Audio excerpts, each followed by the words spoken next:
طلعت لفة الكزبرة اللي بقالها فترة في التلاجة وقلت لها تعالي بقى كفاية عليكي كده مش هيلم غير شوية محشي. فتحتها لقيت في قلبها كده كام عود بدأوا يصفروا رميتهم طبعا. وطبعا الشوية دول مش كفاية للمحشي، المحشي بيحب الخضروات الورقية دي كتير. استخدمت كزبرة خضراء وشبت وبقدونس، وأفضل طريقة طبعا لتقطيع الحاجات دي استخدام المقص، بيطلعها معانا ناعمة وبنعرف نتحكم فيها ونقطعها مظبوط. وهنا بقى التسبيكة كانت جاهزة معايا، نزلتها في مقطع امبارح، اخدت منها معلقتين تلاتة كده على جنب هستخدمهم في الاخر. والمفروض قبل ما اضيف الكزبرة او الشبت تكون بردت تماما، علشان لو ضفناهم وهي سخنة بيدبل كده الكزبرة والشبت ولونهم بيسود. تلاحظوا هنا بقى في طبق جنبي كده في مية وفي عصير ليمونة بالقشر بتاعها. قورت البرنجان، وكل ما اقور برنجانة بضيفها في المية دي علشان قلبها ما يسودش لحد ما اجهز الباقي. كمان قورت الكوسة، بحب اشيل من عليها طبقة خفيفة خالص وبعدين بعمل لها كده خطوط بالشوكة، وبعد كده قورتها.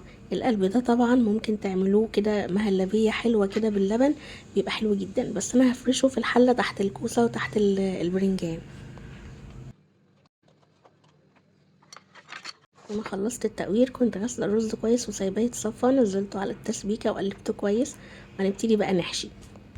عندي كمان في الفريزر كيس كرنب من رمضان، فقلت له تعالى انت كمان يلا تشكيلة محاشي النهارده. ابتديت احشي بقى، بس قبل ما احشي كنت فرشه في الحله طماطم وبصل مقطعاهم ناعم كده، بيدي طعم حلو قوي للمحشي، وخصوصا المحشي بقى اللي بيكون الدور اللي فوق الفرشه دي على طول بيبقى طعمه خطير. بعد ما خلصت الصفين دول لقيت عندي كمان في التلاجة كيس لحمة متعان من العيد الكبير، فقلت له يلا بالمرة. اخدته بقى غليتها غلوة كده، رصيتها فوق المحشي، وبعد كده كملت بقى بقية الكرنب، رشة خفيفة من الملح لحد ما يغلي ونشوف الطعم. واخدت معلقتين من التسبيكة اللي انا كنت شايلاها على جنب، ولو حابين طبعا تزودوا صلصة طماطم منها المعلبة مفيش مشكلة. وحطيت كده غطا صغير فوق المحشي يكبسه، علشان وانا بنزل فوقه مقدار المية المحشي ما يفكش حتى هو بيغلي، ما يفكش. لو خدتوا بالكم من اللقطة اللي فاتت دي، انا سخنت مية على النار، لما ابتدت تغلي جبت البرنجان ونزلته فيها وحطيتها على النار. البرنجان خد غلوة واحدة وبعد كده صفيتها وشطفت المية من الحنفية وجبته. الحركة دي بتنزل اي مرارة في البرنجان، واي لون كده مش مستحب ان هو ينزل لونه على الرز او كده، كل ده بينزل في المية. كده بقى مش فاضل غير اننا نعبي الحشو جوه الكوسة والبرنجان. استخدمت معلقة صغيرة علشان احافظ على الشكل الخارجي نظيف للمحشية.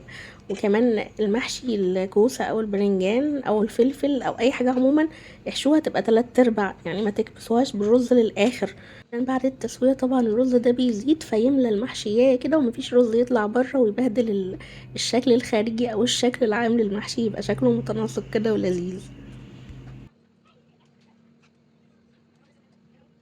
وهنا بقى خلصت تشكيلة الخضروات بتاعتي. انا بحب اسوي الكوسة لوحدها، مكان التسبيكة ما غسلتش الحاجة اللي انا عملت فيها التسبيكة، سبتها زي ما هي. وقلب الكوسة حطيت منه جزء كده فيها فرشته، وعليه رشة خفيفة خالص من الملح، وبعدين رصيت الكوسة من الحاجات اللي بيبان فيها الملح بسرعة، فلو هنحط ملح يبقى رشة خفيفة خالص لما تغلي ندوق الطعم.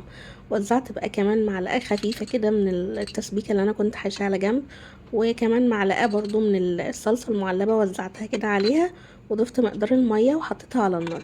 المحشي عموما في اي تسوية اول ما يبتدي يغلي نهدي النار، علشان الرز يلزق في بعضه وما يخرجش بره المحشي. طبعا تقدروا تسووا ده كله في حلة واحدة مع بعض، بس انا بحب اسوي الكوسة لوحدها والكرنب لوحده والبرنجان والفلفل مع بعض لوحده. بالنسبة بقى للفلفل والبرنجان، فرشت باقي قلب الكوسة في الحلة ورشة خفيفة خالص برضه من الملح، ورصيت الفلفل والبرنجان كده برصهم موقوفين علشان الرز ما يخرجش منهم، ورشة خفيفة خالص برضه من الملح لحد ما ندوق الطعم. ووزعت كده كام معلقتين 3 بس من الصلصة صغيرين كده على الوش، وزودت مقدار المية. ولما بيغلي بحاول ان انا احرك الحلة كده شمال ويمين علشان المية تدخل في قلب المحشية نفسها وتسوي الرز اللي جواها. ويا سلام بقى لما الكوسة تستوي كده ونطلعها نحطها في صينية او نسويها من البداية في صينية، ونديها على الوش كده رشة خفيفة من الزيت او السمنة البلدي، وندخلها تحت الشواية تاخد لون. مش عارفة المحشية دي زعلت ليه ونطت بعيد كده ما علينا. على ما الكوسة تاخد لون تحت الشواية كان المحشي وصل للتسوية المطلوبة. عملت له طشة زيت، ممكن تعملوا طشة زيت او سمنة حسب ما انتوا حابين. الطشة دي بقى بتخلي الريحة والطعم في حتة تانية وبتدي لمعة حلوة قوي للمحشي. بس ناخد بالنا واحنا بنعمل الطش على الفلفل والبرنجان، الفلفل بيفرقع، فناخد بالنا. او ممكن يعني بصوا خليكم في الامان، ما تعملوش طشه الفلفل البرنجان. حلو المقطع ده، ما تنسوش بقى لايك وشير لو عجبكم الفيديو.